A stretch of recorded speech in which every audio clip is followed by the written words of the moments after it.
तो income from house property, हमने income from house property start किया था लास्ट लेक्चर में, आपको याद होएगा। उसका प्रैक्टिकल पोर्शन हमने सीखना शुरू कर दिया।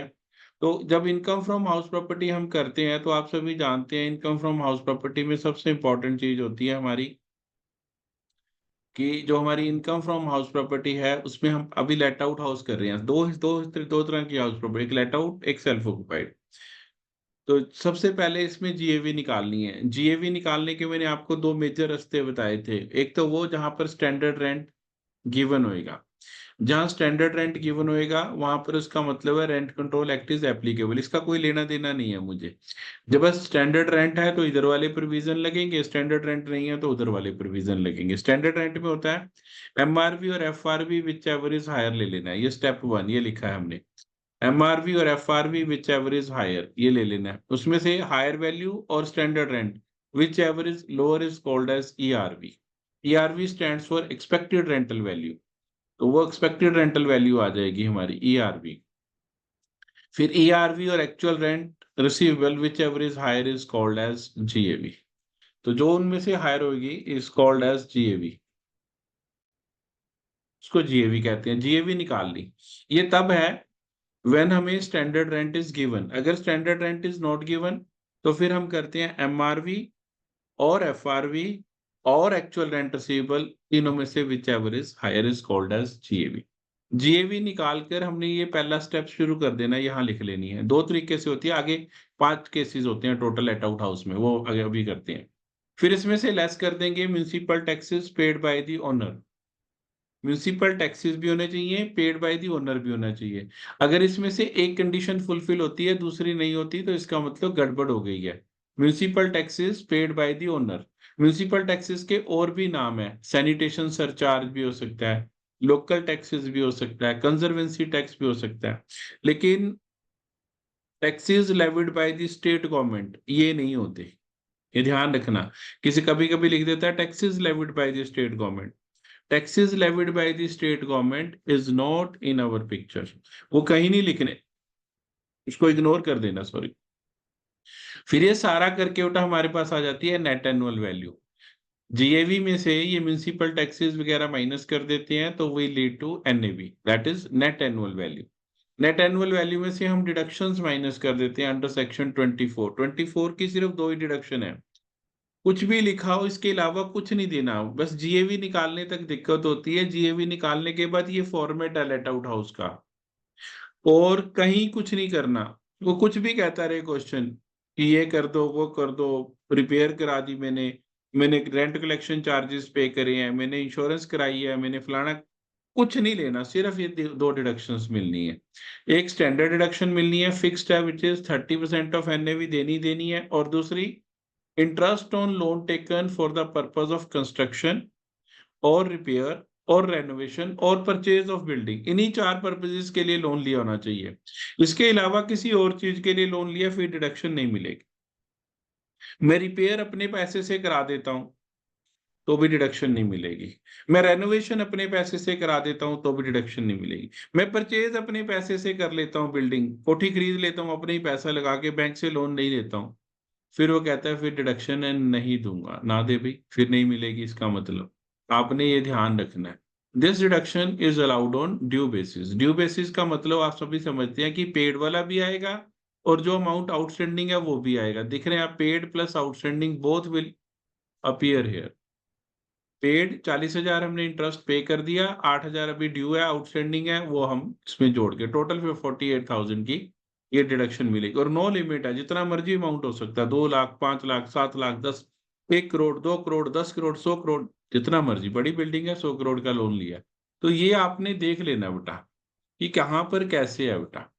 फिर आ गया, ये प्रीवियस ईयर का लोन होना चाहिए, 23-24 का। हमारा प्रीवियस ईयर 23-24 है, हम जानते हैं सभी। और ये मैंने अभी आपको आप बताया कि interest on pre construction loan, अभी ये एक और होती है, मैंने पूरा फॉर्मेट बनाया, इसके अलावा कोई चीज नहीं होती इसलिए ये लिख दिया है। लेकिन इसको बिल्कुल एंड में करेंगे जब चैप्टर हमारा फिनिश होने वाला हो जाएगा। फिर जीएवी निकालने के मैंने आपको बताया कि basically there are two methods. Basically there are two method, पहला है कि वहां जहां पर स्टैंडर्ड रेंट गिवन होता है, और दूसरा जहां स्टैंडर्ड रेंट नहीं गिवन होता। इसमें हमने 3 केसेस उस दिन पढ़े थे, ये 3 केसेस अभी दोबारा से फटाफट फास्ट फॉरवर्ड में हम रिवाइज कर लेते हैं। If there is no unrealised rent and no vacancy, तो सिंपल वही वाले रूल लगते हैं, एमआरवी और एफआरवी और actual rent whichever is higher. तो अगर तीनों में से जो हायर है वो लग जाएगा। तो सपोज करो मेरे पास एमआरवी भी दी है, मेरे पास एफआरवी भी दी है, मेरे पास एक्चुअल रेंट भी दी है, तो यहीं पर लिख देते हैं MRV 180, FRV 190, actual rent 2 lakh. तीनों में से whichever is higher, higher value is to be regarded as GAV. तो 2 लाख आ जाएगा जीएवी। जो 2 लाख जीएवी आ गई, इसका करना क्या है, कुछ नहीं करना, ये 2 लाख रुपए हमने यहाँ डालना है। ये जहां पर ग्रॉस एनुअल वैल्यू लिखी है यहाँ पर 2 लाख लिख देना बस, यहाँ पर बस। अगर इस तरह नहीं निकाला, दूसरे तरीके निकाला है, तो फिर वो ऐसे होएगा, एमआरवी और एफआरवी दोनों में से हायर ले लेना, हायर वैल्यू और standard rent whichever is lower is taken. Lower value is called as ERV. जो पहले हायर वैल्यू उसको कुछ नहीं कहते, उसको हायर वैल्यू कहते हैं। फिर ईआरवी आ गई, एक्सपेक्टेड रेंटल वैल्यू और actual rent receivable whichever is higher is called as GAV. बस यही 3 स्टेप हैं, एमआरवी और एफआरवी, ये वाला हमने लिखा है स्टेप 3। तो ये बेटा हमने इसको लिख कर बता दिया कि ऐसे करना है। अब दूसरा केस आ गया कि हमारा मकान तो लेट आउट है, ये सारे लेट आउट के केसेस हैं जो बेटा हम ये कर रहे हैं, ये लेट आउट हाउस के केसेस कर रहे हैं बेटा। तो ये लेट आउट हाउस है हमारा, ये लेट आउट हाउस में लगता है ये सारा सिस्टम। मैं लिख देता हूं आपके लिए, लेट आउट हाउस। 5 केसेस हैं लेट आउट हाउस के, ये 5 के 5 लगेंगे अभी। तो लेट आउट हाउस पे हम चल रहे हैं। तो पहला केस है when there is no vacancy no unrealised rent. मकान तो हमने किराए पे दिया है और वो पूरा साल किराए पर रहा है, ना तो उसमें कोई वैकेंसी है ना ही उसमें कोई अनरिलाइज्ड रेंट है। तो ना वैकेंसी ना अनरिलाइज्ड रेंट। वैकेंसी आप सभी जानते हैं कि एक भी दिन मकान खाली नहीं रहा, और अनरिलाइज्ड रेंट मीन्स पूरा रेंट मैंने अपने टेनेंट से कलेक्ट कर लिया है। There is no unrealised rent, bad debts जिसको हम कहते हैं, डेटर्स पेमेंट ना करे तो हम उसको बैड डेट्स कह देते हैं। तो ये लेट आउट हाउस के हमारे पास प्रोविजंस हम ये कर रहे हैं। तो ये लेट आउट हाउस की जीएवी निकालनी, computation of late out house in different cases, ऐसे होता है पूरा लिखा। तो लेट आउट हाउस के 5 है। दूसरा करने लगे, if there is unrealised rent, मैं इसको यूआर से रिप्रेजेंट करता हूँ, अनरिलाइज रेंट। तो इसमें बड़ा सिंपल है, कुछ नहीं करना, पहले एआरआर में से अनरिलाइज रेंट माइनस कर देना है। एआरआर में से अनरिलाइज रेंट माइनस कर देना है, और आपका ARR actual rent receivable minus unrealise rent, ये जो आएगा ये एक्चुअल रेंट हो जाएगा। बस फिर वैसे ही compare as before, deduct the amount of unrealise rent from actual rent and then compare as before, और कुछ नहीं करना। देखो मैंने इसको लिखा भी वैसे ही, ऐसे भी लिख सकते हो आप, एमआरवी और FRV whichever is higher, higher ले लिया बेटा, हायर वैल्यू और standard rent whichever is lower is taken, lower value is called as ERV. ERV को अब कंपेयर करना है, एआरआर माइनस अनरिलाइज रेंट करके ले लो, यहीं पे पहले ही माइनस कर लो, अलग लिखो ही अदर, इन दोनों में से जो हायर आए वो ले लो। मैं इसको और पेज पे भी लिख के दिखाता हूँ आपको। तो आपने क्या करना है, इसको ऐसे लिख लेना है, ये और बढ़िया हो जाएगा आपको। तो आपने क्या करना है ये मैं आपको बता रहा हूँ, ये आ गया हमारे पास, व्हाइट बोर्ड पे लिख लेते हैं ताकि आपको दिक्कत ना हो। अब हम लिखने लगे हैं, हम लिखेंगे पहले एमआरवी और FRV whichever is higher, MRV और FRV whichever is higher, higher value और standard rent whichever is lower is called as ERV. इन दोनों में से जो लोअर वैल्यू है, लोअर वैल्यू को हम ईआरवी कहते हैं। ईआरवी और actual rent receivable minus unrealise rent, ये पहले ही माइनस करके फिर कंपैरिजन करना है, whichever is higher is called as GAV. ये हमने 2 केसेस कर लिए थे। अब हमारे पास तीसरा केस आ गया। तीसरा केस हमारे पास क्या आ गया कि हमारे पास वैकेंसी है, हमारे पास वैकेंसी है, वैकेंसी करनी है। वैकेंसी का मतलब मकान 1 महीने खाली रहा, 2 महीने खाली रहा। If there is vacancy only, अगर वैकेंसी आ जाए तो कुछ नहीं करना, बिल्कुल एज इट इज, जैसे हम जीएवी निकाल रहे थे वैसे जीएवी निकाल लो।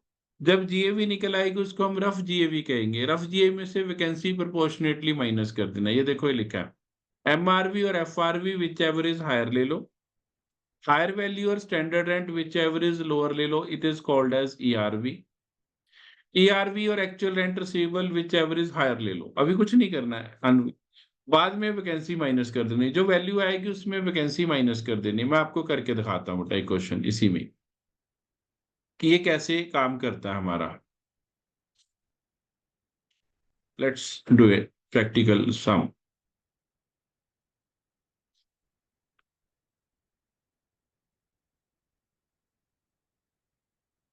तो देखो अब हम इसको लिखते हैं, MRV लिख ली, MRV, MRV 180, मैं ये याद है मुझे, फिगरें इसलिए सेम आ जाती हैं। FRV 190, standard rent is 195,000,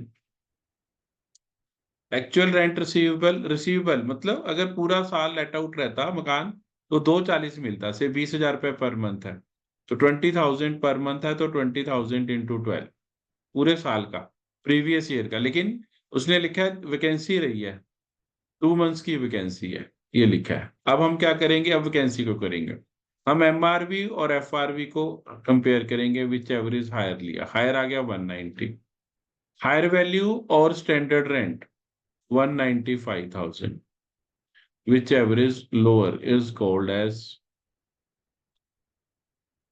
ERV, 1,90,000, this is ERV। ERV और एक्चुअल रेंट रिसीवेबल 2,40,000, ये पूरा ही लिखना है, इसमें कोई वो नहीं, बिल्कुल जैसे पूरा मकान लेट आउट है। विच एवरेज हायर 240 आ गया, जो ये 240 आ गया ये रफ GAV है, रफ GAV है। आपका टीचर हो सकता है कोई दूसरे तरीके से कराए, पर आपने उसको फॉलो नहीं करना, जो मैं कह रहा हूं वैसे फॉलो करना, दूसरे तरीके से भी आ जाता है पर वो कंफ्यूजन हो जाएगी, आंसर सेम ही आना चाहिए। इसमें से हम माइनस कर देंगे वैकेंसी प्रोपोर्शनेटली। अब जो वैकेंसी निकालनी है इस पे नहीं निकालनी, कई लोग इस पे निकाल लेते हैं, हमने वैकेंसी इस पे निकालनी है, एक्चुअल रेंट रिसीवेबल पर, actual rent receivable into 2/12, 2 months vacant रहा है तो 2 मंथ्स की निकाल लेंगे, तो 2,40,000 इंटू 2/12, तो हमारे पास कितना आ गया, ये हमारे पास आ गया 40,000, ये हम माइनस कर देंगे, तो ये 2 लाख जो बच गया, दिस इज GAV। डायरेक्ट भी निकल सकती थी, 20,000 इंटू 10 कर देता तो 2 लाख रुपए GAV आ जाती, बट नहीं वैसे नहीं करना, ये एक्ट के प्रोविजंस हैं, एक्ट के प्रोविजंस हम वो कर जाते हैं बेटा, कई बार गड़बड़ा जाते हैं। मैं अब आपको एक और क्वेश्चन करके दिखाता हूँ, तो वो आप देखेंगे कि कैसे हमारा ये हो गया। अब हम एक और क्वेश्चन करते हैं, इसी में इसी का ही पार्ट कर रहा हूँ बेटा, तो अभी हम करने लगे हैं कि एक और क्वेश्चन देखो, MRV हमारे को गिवन है 140,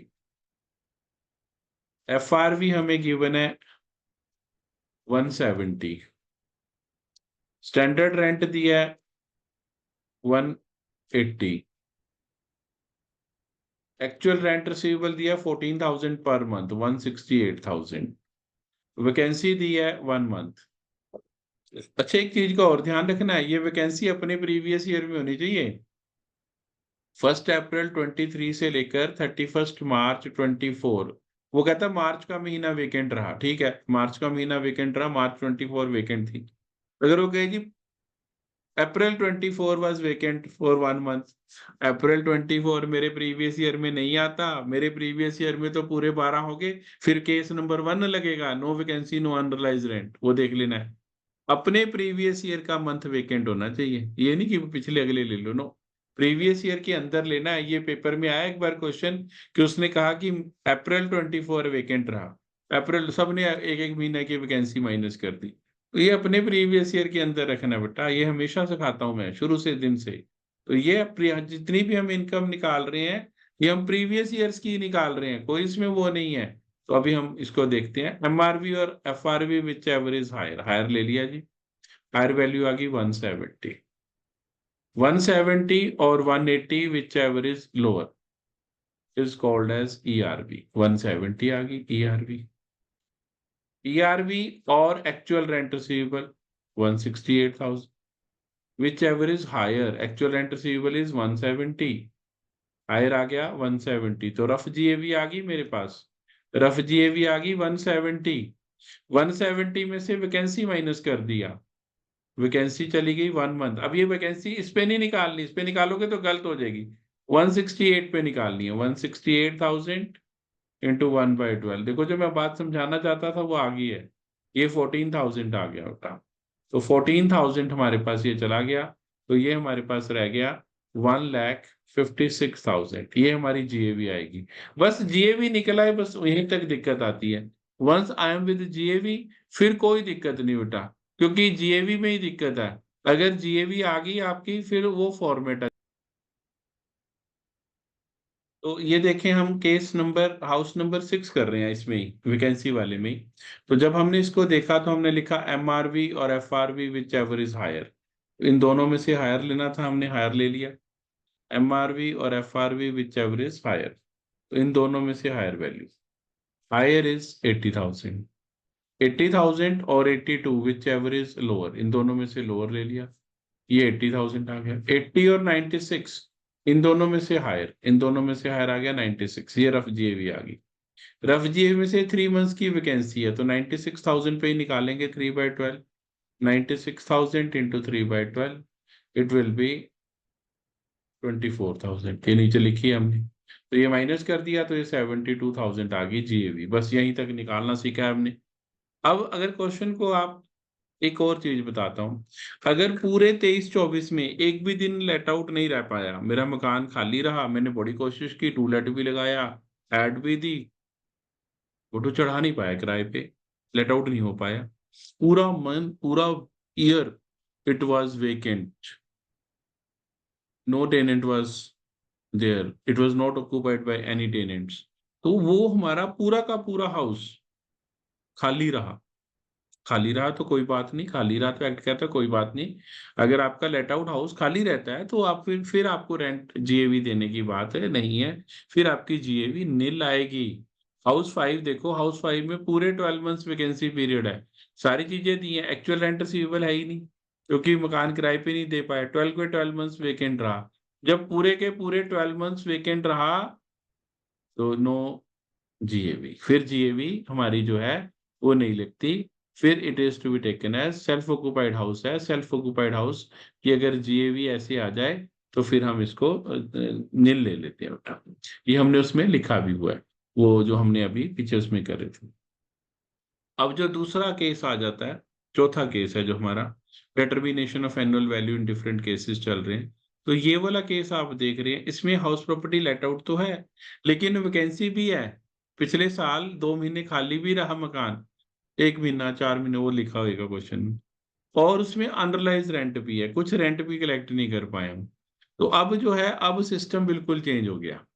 जब वैकेंसी और अनरिलाइज रेंट दोनों आ जाते हैं तो फिर हम ये नीचे जो स्टेप लगे हुए हैं डिफरेंट कलर में, सियान कलर में, ये वाले लगाते हैं। स्टेप 1 में कैलकुलेट ईआरवी। ईआरवी कैसे निकालते हैं? Expected rental value.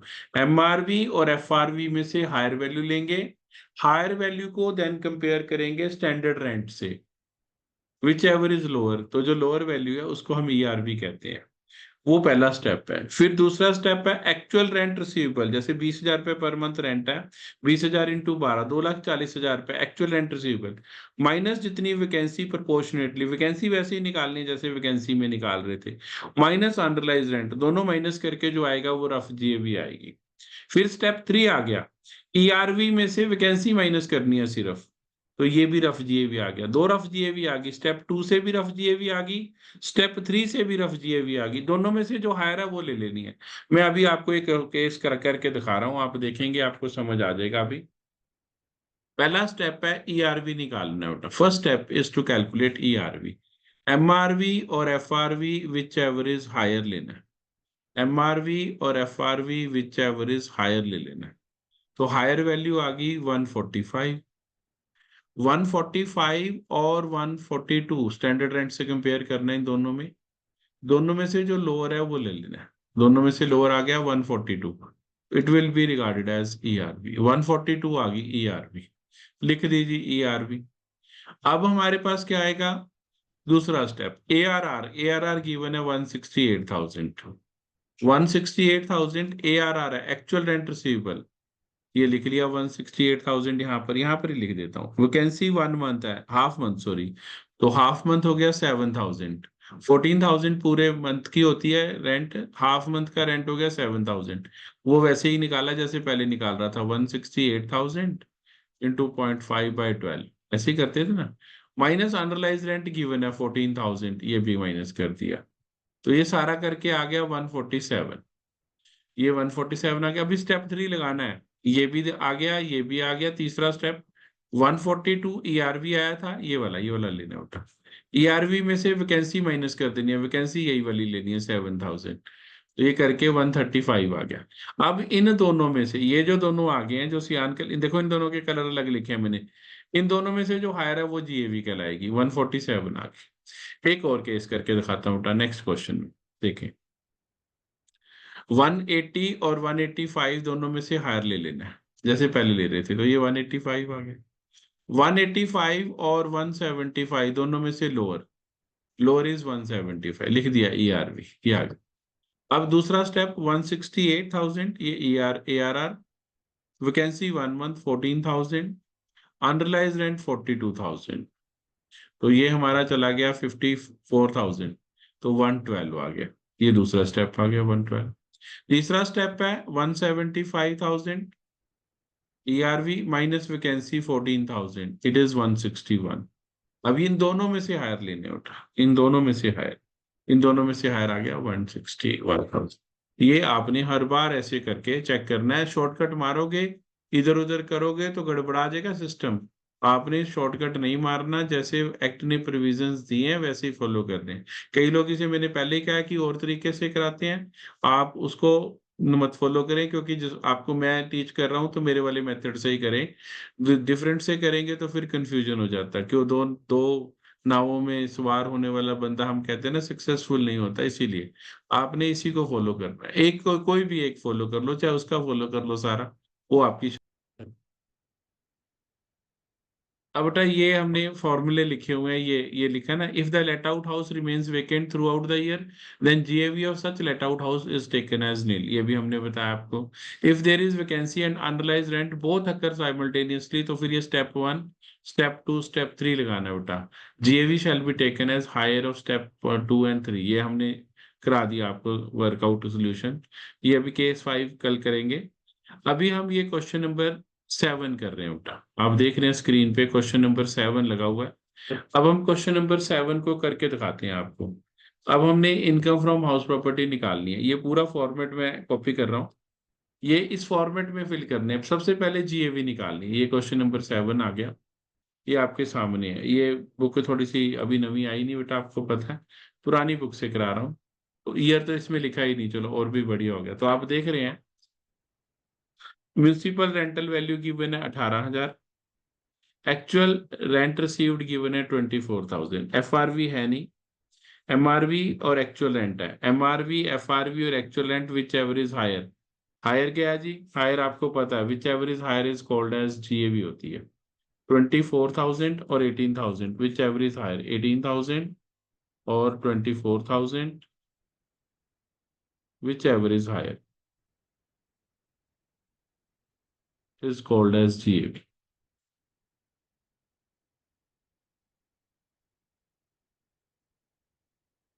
24,000 ये आ गई जीएवी। अब देखो, municipal taxes paid by the owner लेने हैं।